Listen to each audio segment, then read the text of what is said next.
आप सभी को नमस्कार। उम्मीद करता हूँ मुख्य परीक्षा उत्तर लेखन का कार्यक्रम अच्छे से चल रहा होगा। ये जो मुख्य परीक्षा उत्तर लेखन का कार्यक्रम है, ये यूपीएससी लेवल का जो हमारा सिलेबस है, यूपीएससी में जिस तरह की मांग की जाती है उसी आधार पर हम इसको आगे बढ़ा रहे हैं।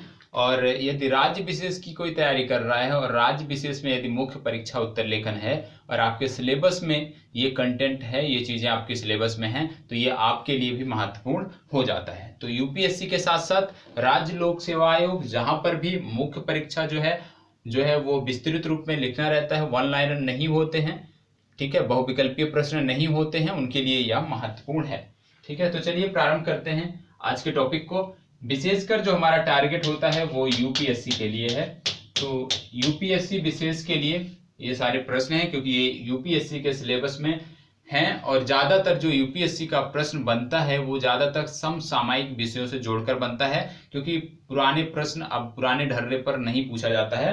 तो हमें जो समसामयिक घटनाक्रम हो रहे हैं उसी से जोड़ के अपने सिलेबस को उसी से जोड़ के पढ़ने का तरीका ढूंढना होगा, उसी से जोड़ के हमें मेहनत करनी होगी। विभिन्न राज्य सरकारों द्वारा भी अब अपने राज्य लोक सेवा आयोग में भी इस तरह की व्यवस्था कराई जा रही है कि अब ज्यादातर परंपरागत जो प्रश्न होते थे वो नहीं पूछे जा रहे। चलिए प्रारंभ करते हैं। सबसे पहले प्रश्न है, कोविड-19 संक्रमण ने सरकारी स्वास्थ्य सेवाओं की प्रासंगिकता को साबित कर दिया है। आने वाले समय में भारतीय सरकारी स्वास्थ्य सेवा के समक्ष उत्पन्न चुनौतियों और उनके समाधान के बारे में बताना। मतलब प्रश्न है कि कोविड-19 संक्रमण ने सरकारी स्वास्थ्य सेवाएं जो हमारी हैं इनकी प्रासंगिकता को साबित कर दिया है और आने वाले समय में भविष्य में भारतीय स्वास्थ्य सेवाओं के समक्ष किस प्रकार की चुनौतियां हैं और उनके समाधान क्या हो सकते हैं, इस पर आपको अपना आंसर लिखना है। तो जैसे सबसे पहले हम अपने प्रश्न में अंडरलाइन करते हैं कीवर्ड को, तो जैसे कोविड-19 ने सरकारी स्वास्थ्य सेवाओं की प्रासंगिकता को साबित कर दिया, इसको हमें अंडरलाइन करना है। फिर क्या कह रहा है कि आने वाले समय में भारतीय स्वास्थ्य सेवा के समक्ष उत्पन्न होने वाली चुनौतियां और समाधान बताने। तो इसका आपने फ्रेमवर्क कैसे बनाना है, बॉडी में, अपने दिमाग में, माइंड में, प्रस्तावना। सबसे पहले हम प्रस्तावना लिखेंगे, कितना, 2 से 3 लाइन। किसी भी प्रश्न की प्रस्तावना जरूरी होती है, लेकिन उसमें प्रस्तावना हेडिंग हमें नहीं डालना है, ठीक है, पैराग्राफ वाइज लिख देना है। तो 2 से 3 लाइन हमें प्रस्तावना लिखना है। इसके बाद हमें क्या करना है, मेन बॉडी जो मुख्य भाग है उत्तर का, मेन बॉडी को 2 भागों में डिवाइड करना रहता है हमेशा, और इसमें तो निश्चित रूप से करना है क्योंकि एक में चुनौती लिखना है, एक में समाधान। तो एक में आप चुनौतियों के बारे में लिखेंगे, आधा आंसर आपका चुनौतियों पे और आधा हो गया आपका समाधान पे। ये आपने प्रश्न पढ़ा नहीं कि तुरंत आपके दिमाग में ये फ्रेमवर्क बन जाना चाहिए कि आपको अपने उत्तर को इस तरह से लिखना है। तो प्रस्तावना 2 से 3 लाइन, फिर फ्रेमवर्क आपने बनाया कि मुख्य भाग में क्या लिखोगे, आधे में चुनौतियां आधे में समाधान, क्योंकि सिंपल सा प्रश्न है। फिर लास्ट में आप निष्कर्ष लिखोगे और इसमें निष्कर्ष में आप अपनी राय दोगे कि आगे आपके अनुसार क्या होना चाहिए। तो उसको समग्र रूप से अपने उत्तर को, जो पूरे उत्तर में जो आपने लिखा है, जिन बिंदुओं पर केंद्रित किया है, उन्हीं को 2 से 3 पंक्तियों में समेटना होता है निष्कर्ष में। उन्हीं बातों को कहने का तरीका अलग हो सकता है, लेकिन उसी से केंद्रित होना चाहिए और उसको 2 से 3 लाइन में लिखना है। तो चलिए प्रारंभ करते हैं। सबसे पहले, कोविड-19 संक्रमण ने सरकारी स्वास्थ्य सेवाओं की प्रासंगिकता को साबित कर दिया है। कैसे साबित कर दिया है, ये पहली बात तो हमें दिमाग में आना चाहिए भाई, कि सरकारी स्वास्थ्य सेवाओं ने कोविड-19 के दौर में किस तरह से अपनी प्रासंगिकता को साबित किया है। तो सबसे पहली बात, यदि भारत में वर्तमान समय में आप किसी भी भाग की यात्रा करें या समाचार पत्रों में पढ़ते होंगे, न्यूज चैनल पर देखते होंगे, तो भारत के किसी भी भाग में यदि यात्रा करें तो आपको देखने को मिलेगा कि यदि कोविड-19 से लड़ने में पहली पंक्ति में कोई खड़ा है, तो वो सरकारी स्वास्थ्य कर्मचारी हैं, ना कि प्राइवेट कर्मचारी हमारे। तो याद रखिएगा, आपको प्रस्तावना में कैसे लिखना है कि वर्तमान समय में भारत के किसी भी क्षेत्र विशेष की यदि आप यात्रा करें तो आप पाएंगे कि कोविड-19 संक्रमण से निपटने में, लड़ने में, लोगों को बचाने में, लोगों को जागरूक करने में पहली पंक्ति में यदि कोई खड़ा है तो सरकारी स्वास्थ्य कर्मचारी खड़े हैं, इससे निश्चित रूप से उनकी प्रासंगिकता साबित होती है, क्योंकि कहीं भी कोविड-19 के इस संक्रमण के दौर में कहीं भी आपको निजी स्वास्थ्य सेवाएं नहीं देखने को मिलेंगी। तो जो पहली पंक्ति में है वो सार्वजनिक स्वास्थ्य सेवा कर्मी हैं, हमारे सरकारी स्वास्थ्य सेवा कर्मी हैं। इससे उनकी प्रासंगिकता साबित होती है कि जो लोग पहले निजीकरण का रोना रोते थे, ये आपको उत्तर में नहीं लिखना है, जो लोग, आप ये ऐसे लिखोगे इस वे में कि पहले जो लोग स्वास्थ्य सेवाओं के निजीकरण की मांग उठाते थे, आज कोविड-19 संक्रमण ने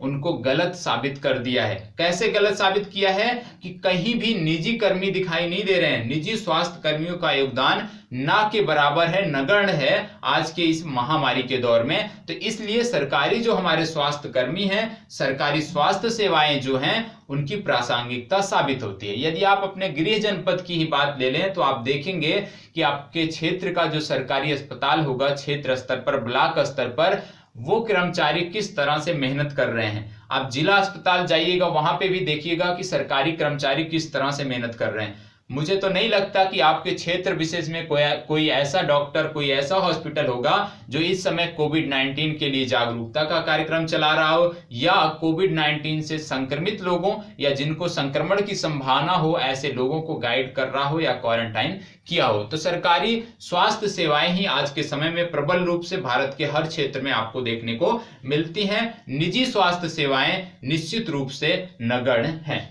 तो ये आपने प्रस्तावना में लिखा कि किस प्रकार से सरकारी स्वास्थ्य सेवाओं की प्रासंगिकता आज भी बनी हुई है।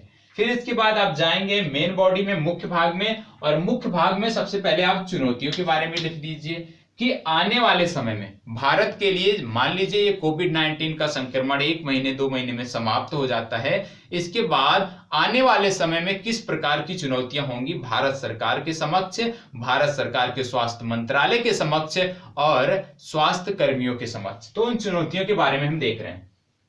सबसे पहले आपको यह पता होगा, आप जानते भी होंगे कि भारत में कोविड-19 से जो होने वाली मौतें हैं ये बहुत कम हैं अन्य बीमारियों की वजह से, क्योंकि भारत में कई सारी ऐसी बीमारियां हैं जो वर्ष भर में लाखों लोगों को, हजारों लोगों को काल के गाल में समा लेती हैं। ठीक है, हजारों लोगों की मौत का कारण बनती हैं। कई सारी ऐसी बीमारियां हैं। कौन कौन सी हैं? जैसे आप कैंसर को ले लीजिए, लीवर बीमारी ले लीजिए, किडनी से संबंधित बीमारी लीजिए, टीबी की बीमारी है, या मलेरिया भी भारत में कम से कम वर्ष भर में हजारों मौतों का जिम्मेदार होता है। तो ऐसी बहुत सारी गंभीर बीमारियां हैं भारत में जो कोविड-19 से ज्यादा लोगों को नुकसान पहुंचाती है, लोगों को जो है अपने जीवन से हाथ धोना पड़ता है। तो हमें क्या ध्यान देना चाहिए? हमें सिर्फ अभी क्या है वर्तमान समय में भारत में कि भारत के जो भी स्वास्थ्य मंत्रालय आप देख लीजिए, शीर्ष मंत्रालय से लेकर नीति निर्माताओं से लेकर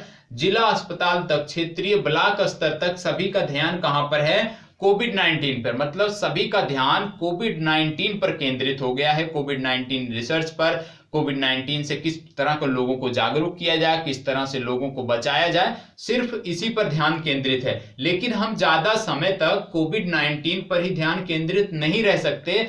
क्यों नहीं रह सकते? क्योंकि इस समय अस्पतालों में बहुत सारी समस्याएं, आप जानते हैं कि अस्पतालों में ओपीडी बंद कर दिया गया है। बहुत सारी गंभीर बीमारियां होती हैं जिसके लिए तुरंत जरूरत होती है अस्पताल की, लेकिन वर्तमान समय में ऐसे लोगों को ना तो परिवहन सुविधा ढंग से उपलब्ध हो पा रही है, ग्रामीण इलाके में हैं आप तो निश्चित रूप से क्या करना है कि भारत सरकार को अब कोविड-19 से हटकर अन्य विकल्पों पर भी ध्यान देना होगा जो भारत में लाखों मौतों के जिम्मेदार हैं, जैसे कैंसर, लीवर, किडनी, टीबी। क्योंकि अभी तक जो शोध इन पर हो रहे थे, क्योंकि शोध तो निरंतर चल रहे थे बीमारियों पर, तो अभी तक जो शोध इन पर हो रहे थे, अब क्या हो गया है, इनकी फंडिंग रोक दी गई है, कम कर दी गई है, क्योंकि भारत सरकार के पास भी सीमित है, जो साधन है वो सीमित है, संसाधन सीमित है। तो अब जो ध्यान है सरकार का और जो रिसर्च, जो हमारे डॉक्टर हैं, रिसर्चर हैं, सबका कोविड-19 पे ध्यान हो गया है। तो क्या है, कोविड-19 को भी हमें लेके चलना है और जो गंभीर बीमारियां हैं उन पर अपने रिसर्च को बंद नहीं करना है, उनको भी हमें कंटिन्यू लेके चलना है। तो समस्या क्या है कि अब समस्या आएगी कि जब हम अपना ज्यादा से ज्यादा जो पैसा है वो कोविड-19 पर खर्च कर दे रहे हैं, आप देख भी रहे हैं खर्च हो भी रहा है, तो ऐसे जो गंभीर बीमारियां हैं अब इनके रिसर्च प्रभावित होंगे। ऐसे प्रभावित क्यों होंगे? क्योंकि अब इनमें धन की कमी आएगी, तो इससे रिसर्च प्रभावित होंगे। और ऐसे में सरकार को करना चाहिए कि एक समन्वय बनाना चाहिए कि जो पहले से गंभीर बीमारियों पर रिसर्च चल रहे थे वो भी कंटिन्यू चलते रहें और कोविड-19 का अलग चलता रहे, क्योंकि अब कोविड-19 जैसा संक्रमण हर वर्ष कुछ ना कुछ होता रहेगा वैश्विक स्तर पर। तो यदि हम ये सोचें कि अब हम कोविड-19 को समाप्त कर देंगे तो इस तरह का संक्रमण नहीं आएगा, तो हमें और सरकारों को भी अब साथ साथ संक्रमण के साथ साथ चलने की आदत डालनी होगी, अपने आप को उस तरह से विकसित करना होगा, उस तरह से तैयार करना होगा। तो पहला कदम ये हो गया, चुनौतियां ये हो गई कि भारत में प्रतिवर्ष बहुत सारी ऐसी गंभीर बीमारियां हैं जिन पर कोविड-19 से ज्यादा मौतें होती हैं, तो भारत सरकार को उन पर भी ध्यान देने की आवश्यकता है। उनके रिसर्च के लिए जो धन उपलब्ध कराया जा रहा था उसमें किसी भी प्रकार की कमी ना हो, ये स्वास्थ्य मंत्रालय की जिम्मेदारी बनती है। इसकी वजह से बजट हमने देख लिया, बजट के बारे में देख लिया, अन्य सेवाओं के बारे में देख लिया। अब हम बात करते हैं कि भारत को क्या करना चाहिए आगे लॉन्ग टर्म के लिए।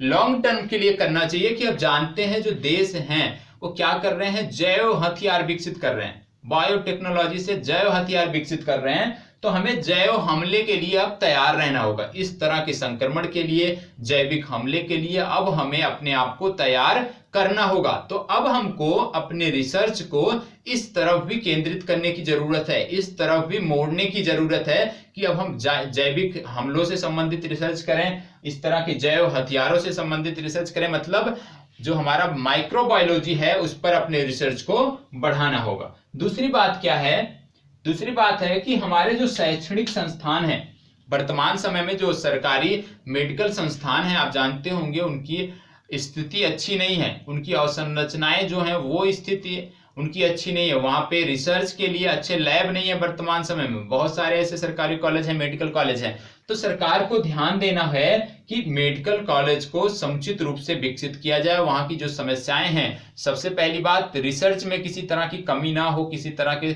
उपकरण की ना कमी हो, तो रिसर्च हमें बढ़ाना होगा। मेडिकल कॉलेज स्तर पर ही रिसर्च शोध हमें बढ़ाने होंगे। तो इसके लिए क्या करना है, जो शैक्षणिक संस्थान है हमारे मेडिकल शैक्षणिक संस्थान है उनकी गुणवत्ता को भी बढ़ाने की जरूरत है।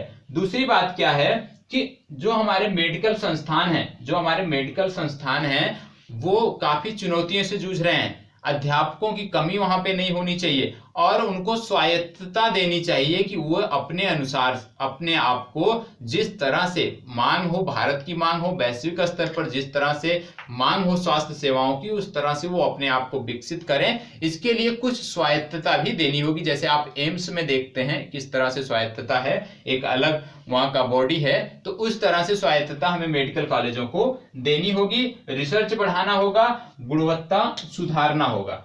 ठीक है, इसके बारे में हमें अभी आगे हम बात करते हैं कि समाधान क्या हो सकते हैं।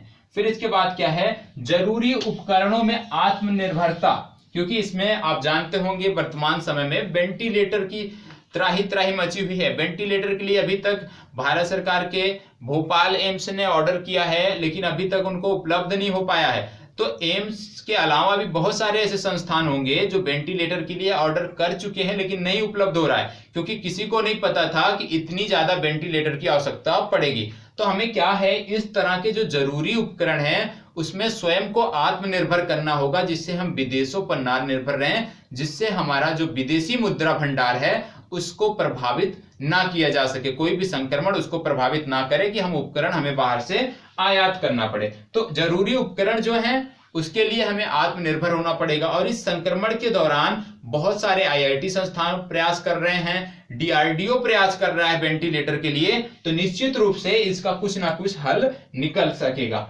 दूसरी बात क्या है, वर्तमान समय में आपको जानते हैं आप सब कि भारत में क्या चुनौतियां हैं, नकली दवाओं की चुनौतियां हैं। नकली दवाओं की चुनौतियां हैं। आप जानते हैं कि कोविड-19 जब से संक्रमण प्रारंभ हुआ, ये जो तीसरा फेज स्टार्ट होने वाला है, जब से मामले बढ़ने लगे, आप देखते होंगे नकली सैनिटाइजर बाजार में उपलब्ध हो गए, नकली मास्क बाजार में उपलब्ध हो गए। तो जो दवाएं मेडिकल क्षेत्र से संबंधित जो नकली सामग्री आती है बाजार में, वह भी हमारे लिए एक चुनौती है, क्योंकि उससे नुकसान अंततः हमारे नागरिकों का ही होता है, हम सब का होता है। तो जो नकली दवाएं, नकली सैनिटाइजर, नकली मास्क, नकली उपकरण जो है, इन पर भी हमें रोक लगाने की आवश्यकता है, एक नियामक बनाने की आवश्यकता है जो कड़ाई से नियमों का पालन कराए और ऐसे लोगों पर कठोर कार्रवाई करे। तो क्या चुनौतियां हैं, चुनौतियों को हमने समग्र रूप से देखा। अब इसके समाधान क्या हो सकते हैं, समाधान के पक्ष पे भी बात कर लेते हैं। तो अभी तक हमने देखा प्रस्तावना 3 से 4 लाइन लिखा, फिर हमने मुख्य बॉडी में लिखा चुनौतियों के बारे में कि किस तरह से चुनौतियां भारत सरकार के समक्ष, स्वास्थ्य मंत्रालय के समक्ष, शैक्षणिक संस्थानों के समक्ष, हमारे मेडिकल रिसर्चर्स के समक्ष जो समस्याएं हैं उसके बारे में हमने देखा। अब इनके समाधान क्या हैं। आप जानते हैं कि कोविड-19 के आने से इन 2 महीनों में स्वास्थ्य सेवाओं में जितनी उठापटक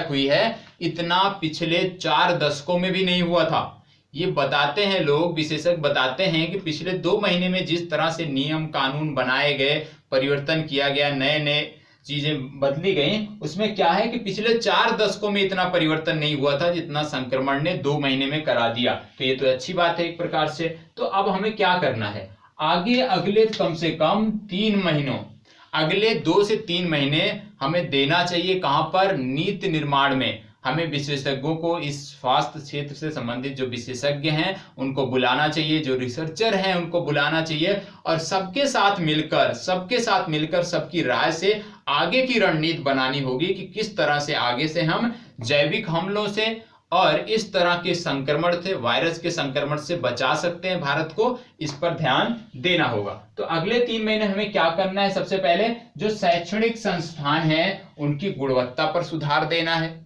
गुणवत्ता पे सुधार देने के साथ साथ जो छात्र उसमें भाग ले रहे हैं, जैसे नीट परीक्षा अब आयोजित की जाती है, तो जो छात्र हम चुन रहे हैं मेडिकल स्वास्थ्य सेवाओं के लिए, उनकी गुणवत्ता, उनका भी एक हमें अलग से मानक स्टैंडर्ड बनाने की जरूरत है, जिससे जो भी छात्र उस लेवल पर हो वही इस मेडिकल फील्ड में जा सके। तो नीट के अलावा भी अभी बहुत सारे सुधार करने की प्रारंभिक स्तर पर जरूरत है। इसके अतिरिक्त जो हमारे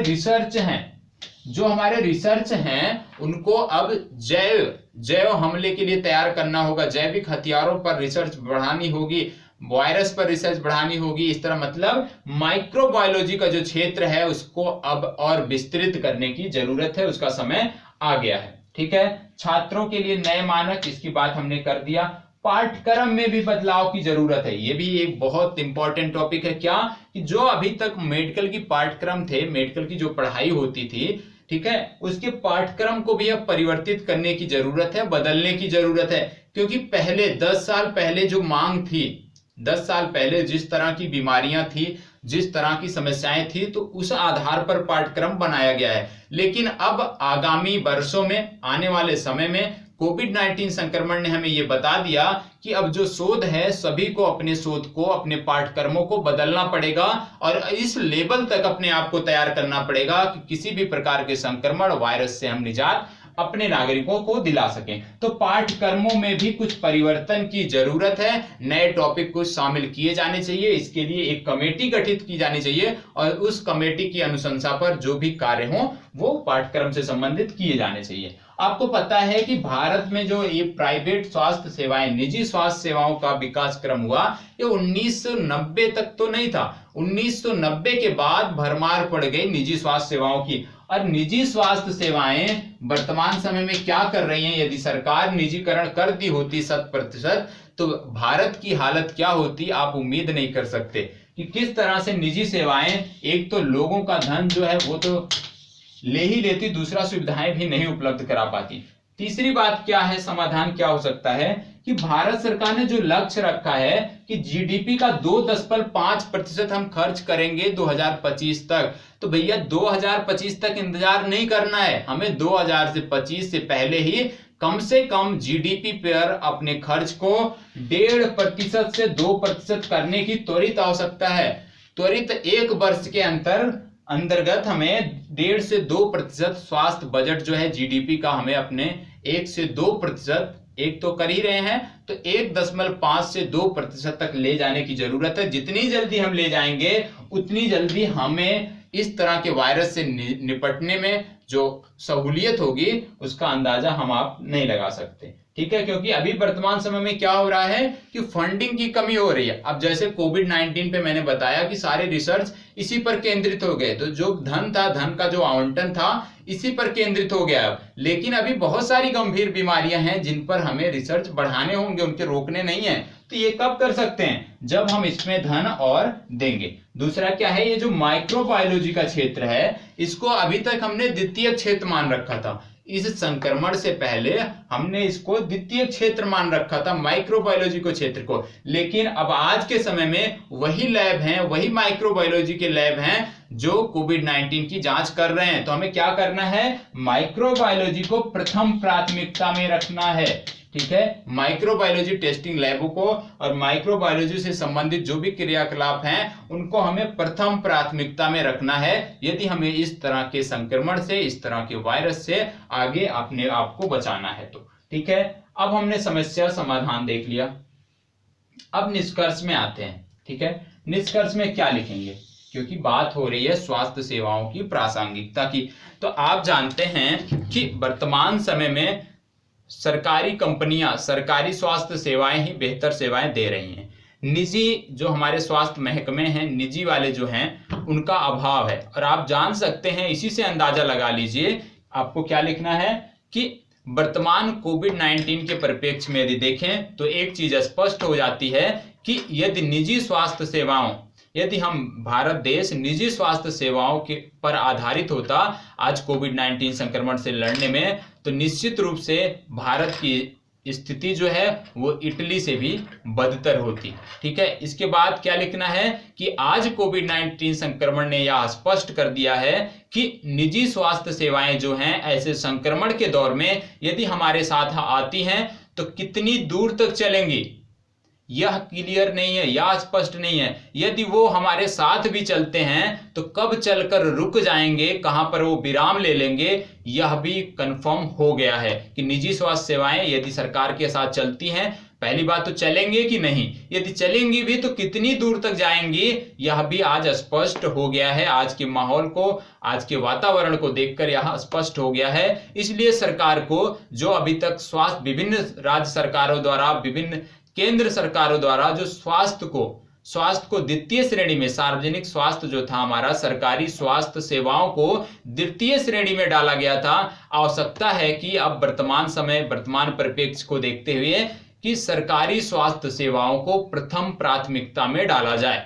ठीक है, तो ये हमारा निष्कर्ष हो गया कि सरकारी स्वास्थ्य सेवाएं जो थी, जो अभी तक उपेक्षित थी, जिसको द्वितीय श्रेणी में डाला गया था, उनको प्रथम प्राथमिकता में डालने की जरूरत है। दूसरी बात, स्वास्थ्य सेवाओं का निजीकरण यह हमें भूलना होगा, क्योंकि इससे स्पष्ट हो गया है कि निजी जो हमारे निजी हॉस्पिटल हैं, निजी स्वास्थ्य सेवाएं जो हैं किस तरह से योगदान दे रही हैं, वो किसी से भी छुपा नहीं है। तो उम्मीद करता हूं एक अच्छा उत्तर किस प्रकार आप लिख सकते हैं बताने में सफल हो पाया हूं। यदि सफल हुआ हूं तो प्लीज लाइक, शेयर और कमेंट अवश्य कर दीजिएगा।